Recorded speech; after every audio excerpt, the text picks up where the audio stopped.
प्रदेश के कई जिलों में एचसीएस की परीक्षा सुरक्षा और पारदर्शिता के बीच कराई गई। सोनीपत में एडीजीपी संदीप खिरवार ने सोनीपत के इंडस्ट्रियल एरिया में स्थित हिंदू इंजीनियरिंग कॉलेज में बनाए गए एचसीएस की परीक्षा केंद्र का निरीक्षण किया। सोनीपत में 11 जगहों पर 25 सेंटर बनाए गए थे, जहां लोकल पुलिस प्रशासन और निजी एजेंसियों ने परीक्षा देने पहुंचे कैंडिडेट की बारीकी से जांच करके एंट्री दी।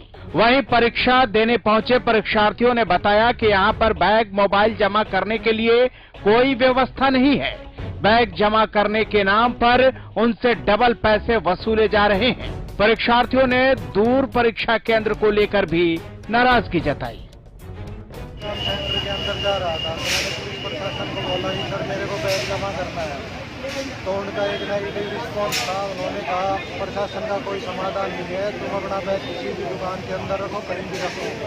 सेंटर गवर्नमेंट या अदर कोई पेपर होते हैं तो उनके अंदर परमानेंट बैग जमा करवाए जाते हैं। थोड़ी एचसीएस में मतलब इसकी तरफ भी ध्यान देना चाहिए। क्या नाम आपका? संजीव। कहाँ से आप आए हो? रेवाड़ी से आया हूँ और सेंटर बहुत दूर दूर दे रखे हैं। प्रत्येक बच्चे का एक डिस्ट्रिक्ट के अंदर उनका एग्जाम सेंटर अलॉट होना चाहिए। अभी देखा जाए तो सेंटर ना बहुत दूर दे रखे हैं इन्होंने बच्चों के, मतलब आने जाने की भी बड़ी परेशानी है। और इसमें मतलब तो अगर आप ये देखते हैं कि कोविड का चक्कर कुछ बताते हैं भाई, कोविड का कैसे बढ़ रहा है। अब यहाँ देखने की जैसे देखा जाए इधर कितनी भीड़ है, अंदर बैग लेने जा रहे हैं, लेके जाते हैं कुछ बच्चे जो इनके ये नहीं कह सकते कि इनके जो जानकार हैं या कुछ हो रहे हैं, मतलब कुछ बच्चे लेके गए अंदर लेकिन बाहर हैं, बाहर अलग से जमा कर रहे हैं जैसे इधर हो रहा है जमा।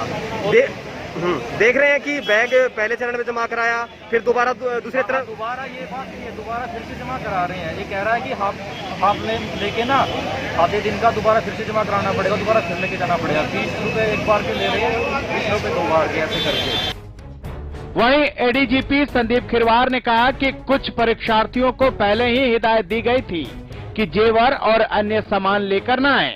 हालांकि उन्होंने व्यवस्था करने की बात कही। सोनीपत के कई जगहों पर सामान रखने की व्यवस्था न होने से दुकानदारों ने परीक्षार्थियों से अलग अलग शिफ्ट के लिए डबल चार्ज किए, जिसको लेकर कुछ परीक्षार्थियों ने रोष व्यक्त किया।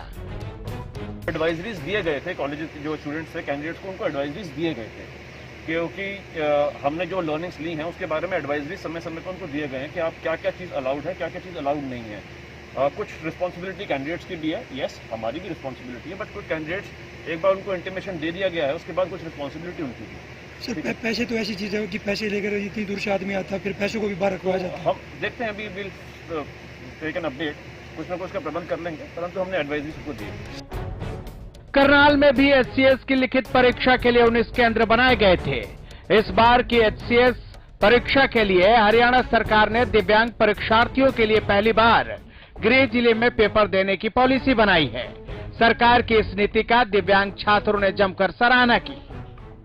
मैं हरियाणा सरकार के इस प्रयास का समर्थन करता हूं कि उन्होंने हैंडीकैप कैंडिडेट्स के लिए उनके होम डिस्ट्रिक्ट में सेंटर्स बनाए हैं। ऐसा हरियाणा में शायद पहली बार हो रहा है इस एग्ज़ाम के लिए कि यहाँ पे होम डिस्ट्रिक्ट्स में सेंटर दिए जा रहे हैं। इससे पहले हम दिल्ली में, चंडीगढ़ में हम एग्ज़ाम्स देने के लिए गए हैं। आगे से मैं हरियाणा सरकार से एक मांग भी अपनी तरफ से रखना चाहूँगा कि होम डिस्ट्रिक्ट में जितने और भी कैंडिडेट्स जो हमारे होम डिस्ट्रिक्ट से बाहर गए हैं उनको भी होम डिस्ट्रिक्ट में ही सेंटर दिए जाएं, ताकि किसी को घर से जल्दी ना निकलना पड़े और सब अपने टाइम से पहुँच के पेपर की अच्छी तैयारी कर पाएं। वहीं करनाल में नकल रहित परीक्षा कराने के लिए प्रशासन भी पूरी तरह से मुस्तैद दिखा। हमारे करनाल में 19 सेंटर्स हैं और हमारा प्रयास ये है कि एग्ज़ाम जो हैं बिल्कुल फेयरली हों और निष्पक्ष हों और इसमें किसी प्रकार की चीटिंग या हेराफेरी ना हो सके। उधर यमुनानगर में परीक्षा को देखते हुए पुख्ता इंतजाम किए गए थे, लेकिन बारिश परीक्षार्थियों के लिए मुसीबत बन गई। तेज बारिश के कारण परीक्षार्थियों को भीगते हुए सेंटर तक पहुंचना पड़ा। इस दौरान उन्हें काफी मुश्किलों का सामना भी करना पड़ा। बारिश में तो दिक्कत ही है, अभी अंदर जाने में भी, वहाँ तक जाने की कोई फैसिलिटी नहीं है, कोई सुविधा नहीं है जी। तो थोड़ा बारिश में कपड़े भीग गए हैं लगभग सभी जो स्टूडेंट, थोड़ा प्रॉब्लम तो होगा ही।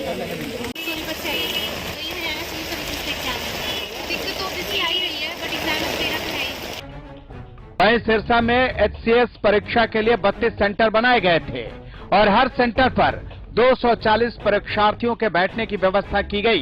परीक्षा को ध्यान में रखते हुए पुलिस भी पूरी तरह से अलर्ट नजर आई। सिरसा में नकल रहित परीक्षा करवाने के उद्देश्य से सेंटरों के आसपास धारा 144 लागू की गई थी। फोटो स्टेट की दुकानें भी बंद रही। शहर में टोटल 32 सेंटर्स हैं। 32 सेंटर्स में हमारे पुख्ता इंतजाम है। पुलिस और प्रशासन बिल्कुल अलर्ट मोड पे हैं और हमारी तरफ से जो भी तैयारियां होनी थी वो हो गई हैं। सभी रूम्स में CCTV कैमराज और जैमर्स इंस्टॉल्ड है और हम बिल्कुल इसको एग्ज़ाम को HCS एग्ज़ाम को पूरा फ्री एंड फेयर तरीके से करवाएंगे। आपने विजिट भी किया है सर, व्यवस्थाएं ठीक हैं सब? मैं 7-8 स्कूल्स में अभी विजिट करके आया हूँ अभी। तो जो हमारी एक्सपेक्टेशन थी उस हिसाब से, उसी के अनुसार ही सारी हमारी प्रिपरेशन है और उस हिसाब से हम एग्जीक्यूट कर रहे हैं हमारे प्लान को। वहीं सिरसा में सुरक्षा व्यवस्था को लेकर सिरसा पुलिस भी पूरी तरह से एक्टिव नजर आई। DSP से लेकर SP तक नकल रहित एग्जाम करवाने के लिए तत्पर दिखे। यहाँ पे 2 जोन्स बनाए गए हैं। हर जोन के गजेटेड ऑफिसर हैं DSP पुलिस की ओर से, वो इंचार्ज हैं और एक बाहर से जो है IPS ऑफिसर ऑब्जर्वर भी हैं और SP साहब भी जो हैं वो भी सेंटर्स को विजिट कर रहे हैं। और